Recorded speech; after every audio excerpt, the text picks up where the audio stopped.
Kabar mengejutkan, Ruben Amorim pelatih Manchester United meminta kepada AFF agar pertandingan ASEAN All-Star versus Manchester United dibatalkan. Semua karena pelatih MU melihat pertandingan Vietnam versus Indonesia di Piala AFF. Dia bahkan menyebut itu bukan pertandingan bola tapi pertarungan bebas.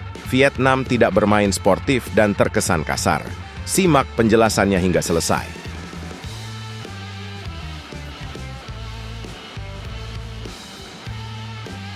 Gegerkan nasional, PSSI gelar kongres tepat sehari sebelum timnas hadapi Cina di GBK. Apa Erick Thohir sembunyikan? Apakah ini strategi jenius atau akal-akalan anggaran?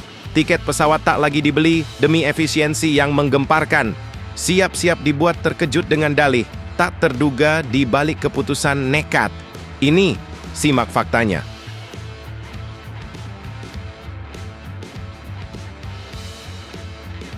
Kabar mengejutkan yang mengguncang jagat sepak bola ASEAN. Persija Jakarta berani membangkang dan tak lepas Muhammad Ferrari ke laga bergengsi lawan Manchester United. Apakah ini tanda perseteruan diam-diam antara klub dan PSSI? Erick Thohir akhirnya angkat suara, tapi jawabannya bikin netizen makin penasaran. Benarkah Indonesia akan absen di pertarungan ASEAN All Stars melawan raksasa Premier League? Simak beritanya hingga selesai. Serta beberapa berita Timnas Indonesia hari ini. Selengkapnya hanya di Zona Timnas Indonesia.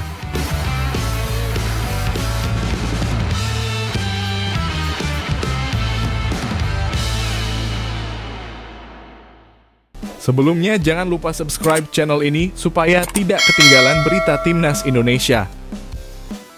Kabar mengejutkan, Ruben Amorim pelatih Manchester United meminta kepada AFF agar pertandingan ASEAN All-Star versus Manchester United dibatalkan.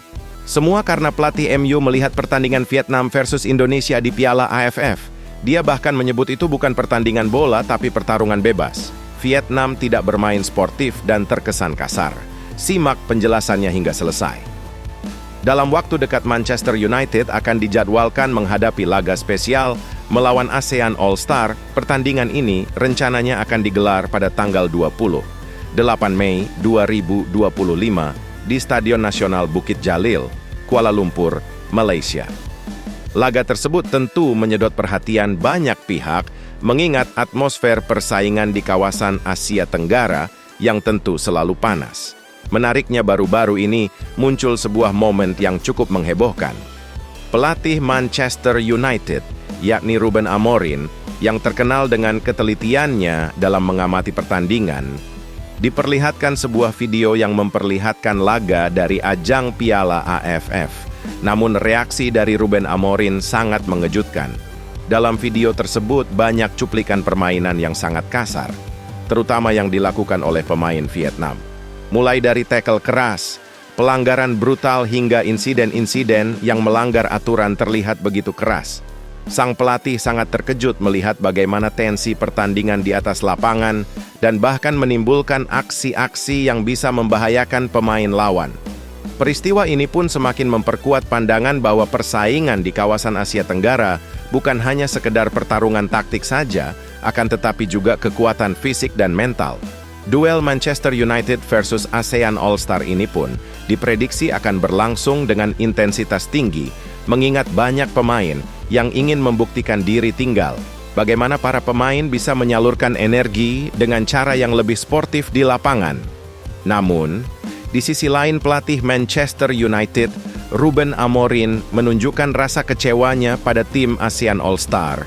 Ia tidak hanya mengkritik keras pada gaya permainan kasarnya lawan, tetapi juga menyoroti sikap tidak sportif yang ditunjukkan pemain Vietnam. Menurutnya banyak pelanggaran yang seharusnya tidak terjadi dalam sebuah pertandingan, apalagi beberapa pemain lawan dinilai sangat membahayakan anak asuhnya. Dengan nada tegas, sang pelatih menyebut, perilaku seperti itu tidak layak ada dalam sepak bola profesional. Bahkan ia mengungkapkan kekesalannya dengan menyatakan pemain-pemain yang menunjukkan sikap yang kurang ajar seharusnya mendapatkan sanksi berat, bahkan seharusnya dilarang bermain di level profesional. Dalam pandangannya, pertandingan yang seharusnya menjadi ajang pemanasan malah berubah menjadi ajang adu fisik yang tidak perlu. Tidak sampai di situ, ia juga meminta pada penyelenggara mempertimbangkan untuk membatalkan pertandingan lebih awal demi menjaga keselamatan dari anak asuhnya. Ia menilai tidak ada gunanya untuk melanjutkan laga bila atmosfer pertandingan sudah diwarnai dengan permainan keras yang berujung fatal. Sambil menggelengkan kepalanya, Ruben berkata dengan nada geram, "Ini bukan pertandingan sepak bola, melainkan pertarungan bebas," ujarnya tegas. Turnamen AFF memang sudah terkenal sebagai ajang yang banyak menimbulkan kontroversi. Terutama gaya pemain yang terkesan berlebihan, tak jarang pertandingan diwarnai dengan aksi-aksi kasar yang berujung pada sidera serius dari pengamatan banyak pihak. Sebagian besar insiden ini justru kerap melibatkan pemain dari Vietnam, Malaysia, dan Thailand, dengan Vietnam yang menempati polling paling tinggi dalam hal perbuatan yang tidak sportif, atau netizen Indonesia menyebutnya dengan sepak bola tarkam. Sementara Indonesia selalu bermain fair play dan bahkan selalu dirugikan dalam hal permainan yang tidak sportif atau cenderung kasar. Dengan dibatalkan pertandingan uji coba dengan Manchester United ini mencoreng kredibilitas dan citra AFF sebagai penyelenggara. Bukan cuma citranya saja yang tercoreng, bahkan FIFA sedang melakukan investigasi terkait pernyataan Ruben Amorim tersebut. Bila AFF benar-benar mendapatkan hukuman dari FIFA, maka kompetisi ini berada di ujung tanduk. Dan setujukan kalian apabila turnamen Piala AFF ini dibanet oleh FIFA? Jika setuju, maka silahkan like video ini dan komen setuju di kolom komentar dan berikan alasannya. Dan jangan lupa subscribe channel ini agar tidak ketinggalan berita tentang Timnas Indonesia.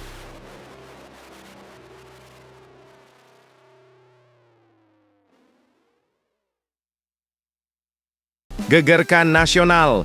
PSSI gelar kongres tepat sehari sebelum Timnas hadapi Cina di GBK. Apa Erick Thohir sembunyikan? Apakah ini strategi jenius atau akal-akalan anggaran? Tiket pesawat tak lagi dibeli demi efisiensi yang menggemparkan. Siap-siap dibuat terkejut dengan dalih tak terduga di balik keputusan nekat. Ini, simak faktanya. Dalam langkah yang mengejutkan jagat sepak bola nasional, PSSI secara blak-blakan memutuskan untuk menggelar kongres tahunan hanya sehari sebelum pertandingan maha penting antara Timnas Indonesia melawan Cina. Ketua Umum PSSI Erick Thohir tak ragu menyatakan bahwa keputusan ekstrem ini diambil demi satu alasan, efisiensi. Ya, efisiensi, sebuah kata yang tiba-tiba menjadi dalih sakti di balik langkah yang membuat banyak pihak bertanya-tanya. Strategi brilian atau hanya akal-akalan hemat anggaran? Pertandingan penentuan pada grup C kualifikasi Piala Dunia 2026 yang akan digelar di Stadion Utama Gelora Bung Karno, Kamis 6 Juni 2025, pukul 20.45 WIB, seolah menjadi bonus tontonan bagi ratusan perwakilan PSSI dari seluruh penjuru negeri. Sehari sebelumnya, tepatnya Rabu 5 Juni 2025, para pemangku kepentingan sepak bola tanah air akan berkumpul dalam kongres penuh keputusan penting di Jakarta, yang kabarnya akan menentukan arah masa depan sepak bola nasional. Di balik atmosfer serius itu, terselip niat terselubung untuk menyambung kongres dengan laga panas, menghindari pengeluaran ganda seperti tiket pesawat dan biaya penginapan berulang. Kami ingin efisiensi, daripada bolak-balik harus bayar tiket pesawat dan hotel, ujar Erick kepada awak media, seakan menyulut kontroversi baru. Tapi pertanyaannya, apakah sepak bola nasional layak diperlakukan sekadar alat penghematan anggaran?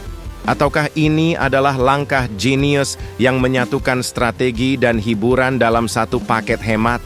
Satu hal yang pasti, Erick Thohir berharap kongres ini tak hanya sukses secara administratif, tapi juga jadi batu loncatan untuk menjadikan Timnas Indonesia sebagai simbol pemersatu bangsa yang hakiki, meski dilakukan dalam waktu yang super mepet. Berikan komentar kalian.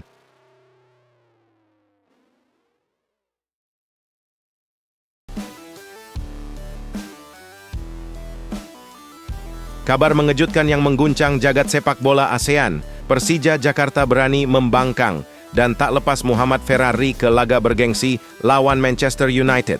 Apakah ini tanda perseteruan diam-diam antara klub dan PSSI? Erick Thohir akhirnya angkat suara, tapi jawabannya bikin netizen makin penasaran. Benarkah Indonesia akan absen di pertarungan ASEAN All Stars melawan raksasa Premier League? Simak beritanya hingga selesai.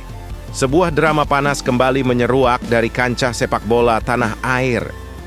Persija Jakarta secara mengejutkan memilih untuk tidak melepas sang bintang muda, Muhammad Ferrari, guna memperkuat tim ASEAN All Stars dalam laga super prestisius melawan Manchester United di Kuala Lumpur. Keputusan ini sontak memicu spekulasi liar. Apakah ini bentuk perlawanan terselubung dari klub-klub terhadap event yang dianggap tak penting, atau hanya soal prioritas? Pelatih Persija, Carlos Pena, menyatakan dengan tegas bahwa Ferrari harus 100% fokus pada pertandingan penting sisa Liga 1 2024-2005, di mana Persija masih memburu target di 4 laga penentuan, termasuk laga terakhir menghadapi Malut United pada 24 Mei. Menambah panas suasana, ASEAN All Stars dijadwalkan menjamu Manchester United hanya 4 hari setelah laga tersebut. Padatnya jadwal membuat banyak pihak meragukan keputusan PSSI dan panitia pertandingan. Tak hanya Indonesia, negara lain seperti Malaysia dan Thailand pun ikut-ikutan tak mengizinkan pemain andalannya tampil melawan Setan Merah. Nama-nama besar seperti Haziq Nazli, Dominic Tan, dan Nicholas Mikkelsen pun dicoret karena tak mendapat restu klub. Membuat komposisi tim ASEAN All Stars semakin dipertanyakan kualitasnya. Hingga kini hanya tersisa 13 pemain, sementara 2 nama dari Filipina dan Singapura masih jadi teka-teki publik. Di tengah kabut kontroversi ini, Ketua Umum PSSI Erick Thohir memilih bersikap diplomatis. Ia mengaku belum tahu pasti apakah Ferrari batal bergabung atau tidak, namun menegaskan bahwa keputusan sepenuhnya ada di tangan klub. Pemain itu milik klub, jadi harus ada izin. Itu hak mereka, ujar Erick. Meski demikian, Erick memastikan persoalan ini akan dibawa ke Badan Tim Nasional untuk diputuskan lebih lanjut, termasuk soal kemungkinan Indonesia tidak mengirimkan wakil ke ajang bergengsi tersebut. Akankah ini menjadi awal dari gesekan serius antara federasi dan klub-klub elit tanah air?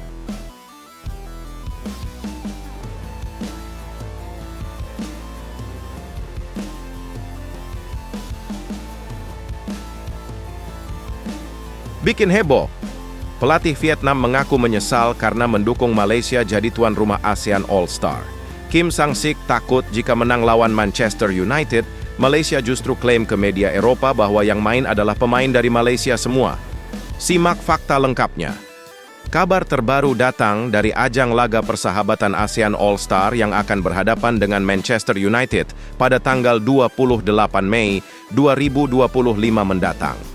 Tim gabungan terbaik dari Asia Tenggara kini sah dipimpin pelatihannya oleh pelatih Vietnam, yakni Kim Sang-sik. Penunjukan ini langsung menarik perhatian dari publik pecinta sepak bola Asia Tenggara, mengingat reputasi Kim sebagai pelatih yang tegas dan cerdas dalam menyusun strategi, serta memiliki visi permainan yang progresif. Kim sendiri menunjukkan antusiasme luar biasa dalam menghadapi laga ini.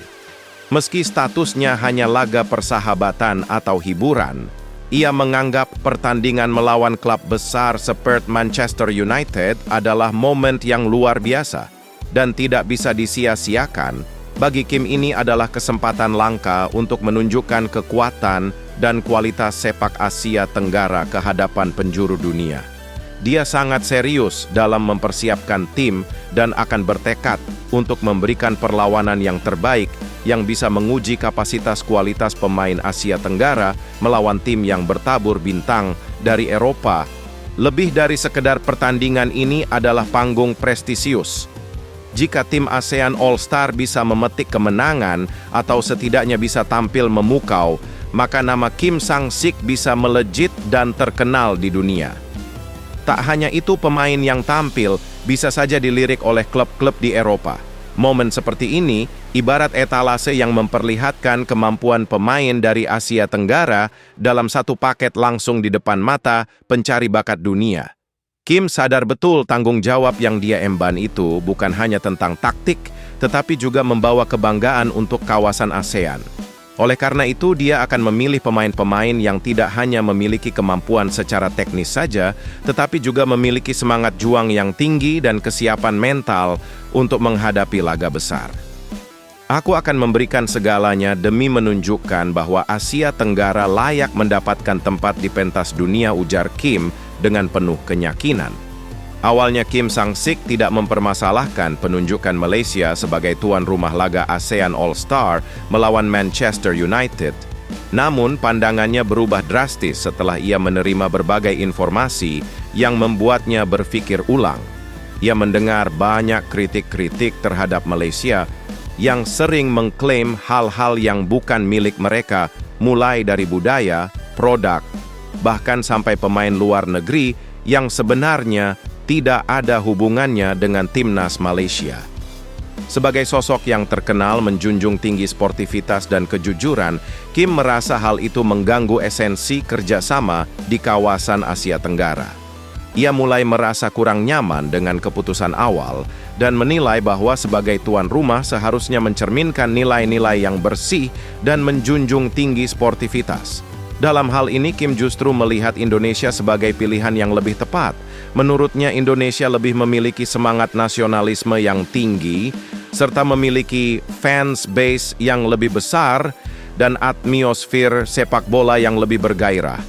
Ia pun menyampaikan secara terbuka jika diberikan kesempatan untuk memilih ulang, maka dia akan memilih Indonesia sebagai tuan rumah. Menurut saya, sepak bola itu tentang kejujuran, bukan tentang sesuatu yang mengklaim hak sepihak seperti Malaysia. Salah satu momen bahwa Malaysia tidak menjunjung kejujuran saat itu ada e-show speed yang diberikan batik dari orang Malaysia dan mereka mengklaim bahwa batik itu adalah warisan budaya negara mereka. Dan saat itu banyak warganet Indonesia yang komentar. Sehingga e-show speed mencari informasi dan menunjukkan bahwa batik adalah warisan budaya Indonesia terkhusus Jawa. Banyak warganet yang berpendapat bahwa Malaysia selalu bohong dengan mengklaim sesuatu yang bukan warisan budaya. Kejadian ini menjadi pemantik elit AFF untuk membahas dan menjadi diskusi terbuka besar, terutama sebelum laga ASEAN All-Star lawan Manchester United. Akhirnya setelah melalui proses panjang diskusi dan rapat timnas Thailand dan Malaysia, sama-sama setuju bahwa menunjuk Indonesia sebagai tuan rumah. Selain itu, Indonesia mempunyai sejarah yang panjang. Selain itu, Indonesia dinilai mampu untuk jadi tuan rumah yang proper. Lalu, setujukah kalian apabila pertandingan tersebut Indonesia menjadi tuan rumahnya? Jika kalian setuju, maka tulis setuju di kolom komentar dan klik tombol like-nya dan jangan lupa subscribe agar tidak ketinggalan kabar seputar timnas Indonesia.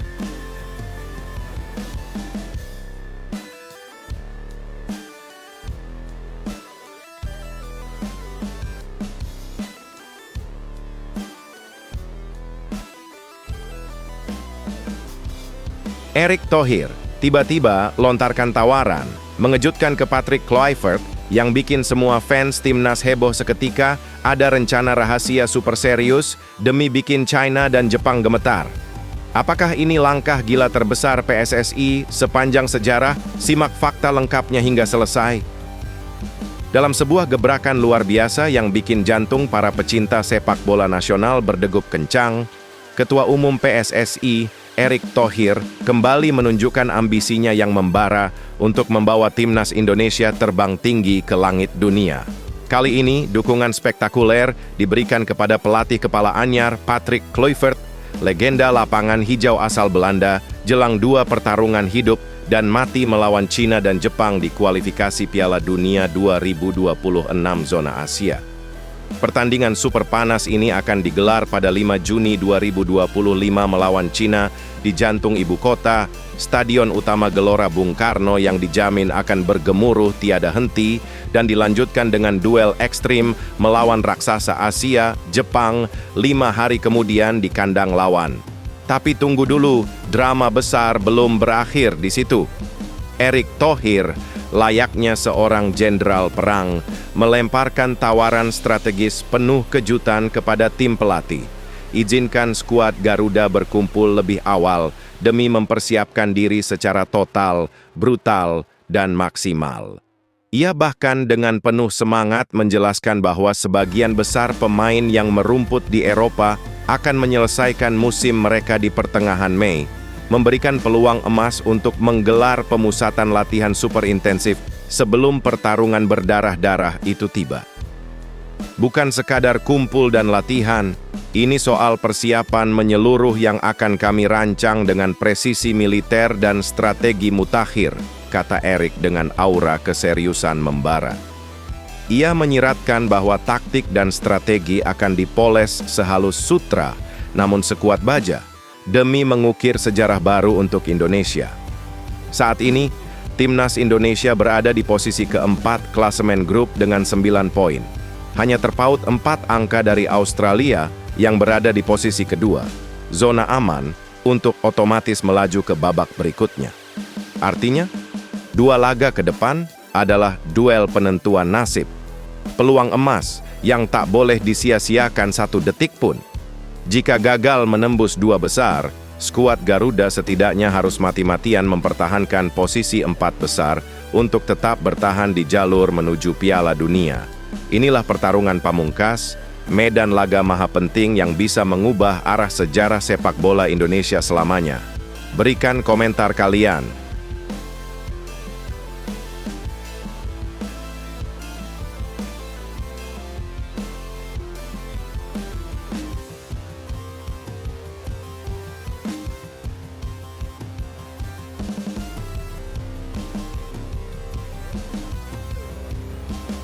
Sandy Walsh akhirnya tiba di tanah gurun dengan misi gila melawan Cristiano Ronaldo, duel panas 37 derajat yang akan mengguncang dunia sepak bola Asia. Siapkah bek tangguh timnas ini meredam serangan sang GOAT di laga neraka Liga Champions Asia Elite? Simak fakta lengkapnya hingga selesai. Bersiaplah untuk menyaksikan sebuah momen luar biasa yang bakal membakar semangat seluruh pecinta sepak bola tanah air.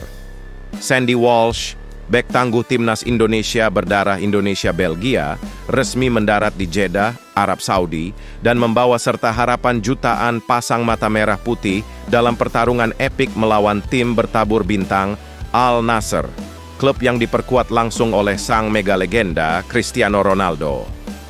Sandy mengabarkan kehadirannya lewat Instagram Story yang bikin netizen geger, menunjukkan suhu panas ekstrem 37 derajat Celcius di Jeddah. Sebuah pertanda bahwa dia datang bukan untuk liburan, tapi untuk berperang di medan laga yang panas secara harfiah dan metaforis. Di bawah langit gurun yang membara, dia siap mengukir sejarah gila sebagai pemain timnas Indonesia yang berduel langsung dengan salah satu dewa sepak bola dunia. Laga kolosal ini akan tersaji pada Jumat, 26 April 2025 dalam babak perempat final Liga Champions Asia Elite, turnamen elit paling panas di benua biru Asia. Di satu sisi ada Al Nassr dengan barisan nama-nama top dunia seperti Cristiano Ronaldo, Sadio Mane, Marcelo Brozovic, dan Aymeric Laporte. Di sisi lain berdiri tegak Sandy Walsh bersama Yokohama F. Marinos membawa bendera Indonesia dengan kepala tegak dan dada membusung. Kalau Sandy diturunkan, ia akan mencatat namanya sebagai pemain ketiga timnas Indonesia dalam sejarah yang berhadapan langsung dengan Cristiano Ronaldo, menyusul jejak Jordi Amat dan Emil Audero. Tapi kali ini terasa berbeda. Ini adalah panggung utama di level tertinggi Asia, di tengah sorotan global. Turnamen ini digelar dalam format home tournament. Semua laga dari perempat final hingga final akan berlangsung di Jeddah, menjadikan setiap detik pertandingan sebagai pertaruhan total. pemenang laga Marinos versus Al Nassr akan langsung melangkah ke semifinal menghadapi pemenang duel Kawasaki Frontale versus Al Sadd, yang artinya tidak ada ruang untuk kesalahan sekecil apapun. Pertandingan ini lebih dari sekadar adu strategi. Ini adalah simbol perjuangan, lambang kebanggaan, dan momen pembuktian bahwa pemain Indonesia punya tempat di panggung internasional. Dengan temperatur tinggi dan tensi yang membara, semua mata akan tertuju pada Sandy Walsh. Akankah dia mampu menahan badai serangan Ronaldo dan membawa Marinos selangkah lebih dekat ke kejayaan Asia? Berikan komentar kalian.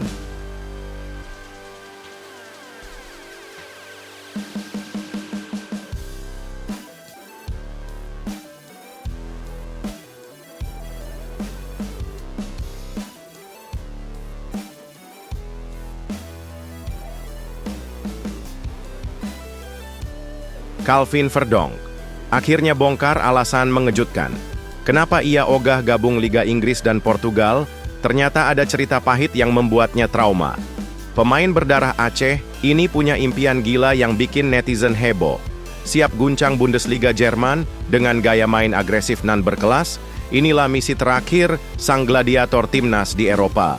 Simak pengakuan jujur dan penuh emosi Verdonk yang bisa bikin kamu ikutan nangis dan bangga sekaligus. Sebuah pengakuan blak-blakan yang menggemparkan dunia sepak bola Indonesia akhirnya terungkap. Calvin Verdonk, bek tangguh berdarah Aceh yang kini menjadi andalan timnas Indonesia, menyampaikan rencananya yang mengguncang jagat maya. Ia tengah mempertimbangkan petualangan karier selanjutnya ke luar negeri, dan kali ini ia sangat berhati-hati dalam memilih tujuan, karena ia tak ingin mengulang mimpi buruk di masa lalu. Sejak 2021, Verdonk tampil stabil dan penuh performa bersama NEC Nijmegen, klub yang berhasil menyelamatkannya dari masa-masa suram ketika ia sempat terjebak dalam babak kelam di Liga Portugal bersama Famalicão. Saat itu, musim 2020-2021 jadi titik berat dalam kariernya, dengan hanya 13 penampilan dan suasana yang membuatnya merasa seperti orang asing di planet lain. Saya merasa seperti hilang arah di sana. Bahasa, kultur, bahkan suasana tim, semuanya membuat saya seperti tak punya tempat. Saya rindu rumah, rindu kenyamanan, ujar Verdonk dengan nada penuh emosional. Faktor pandemi dan keterbatasan komunikasi menambah tekanan mental luar biasa, membuatnya tak tahan, dan akhirnya kembali ke Belanda lewat jalur peminjaman. NEC pun melihat potensi luar biasa itu dan menebusnya secara permanen di musim berikutnya. Kini, di usia 27 tahun, yang dalam istilah sepak bola dianggap masa-masa krusial menuju puncak atau tenggelam, Calvin tak mau sembarang memilih. 5 liga top Eropa memang menggoda, tapi Verdonk langsung menutup pintu rapat-rapat untuk Liga Inggris dan Portugal. Alasannya, Liga Inggris dinilainya terlalu brutal, cepat, dan penuh duel fisik bak pertarungan gladiator. Saya rasa saya tidak bisa bertahan di Premier League, terlalu cepat dan terlalu intens, katanya jujur. Alih-alih terjun ke arena barbar itu, Bundesliga Jerman menjadi targetnya. Sebuah liga dengan keseimbangan antara teknik, taktik, dan intensitas yang cocok dengan gaya bermainnya. Ia juga sedikit melirik La Liga Spanyol dan Serie A Italia, meski belum terlalu familiar dengan dinamika di sana. Verdonk juga mengungkap sisi manusiawi seorang pesepak bola, bahwa kenyamanan dan suasana hati di luar lapangan adalah kunci utama untuk bisa tampil maksimal di atas lapangan. Karena itu, ia kini lebih selektif, lebih matang, dan lebih berhati-hati. Ia bukan lagi bocah 20-an yang asal terbang kemanapun ada tawaran. Ia sekarang seorang petarung cerdas, yang tahu bahwa kebahagiaan pribadi adalah senjata utama untuk bersinar. Jadi siap-siap, karena Calvin Verdonk bukan hanya ingin bermain di luar negeri, ia ingin mengguncang Bundesliga dengan gaya khasnya dan membawa nama Indonesia semakin menggema di benua biru. Ini bukan sekadar transfer, ini adalah misi pribadi. last dance-nya sang bek tangguh sebelum mewariskan jejak emas untuk Garuda.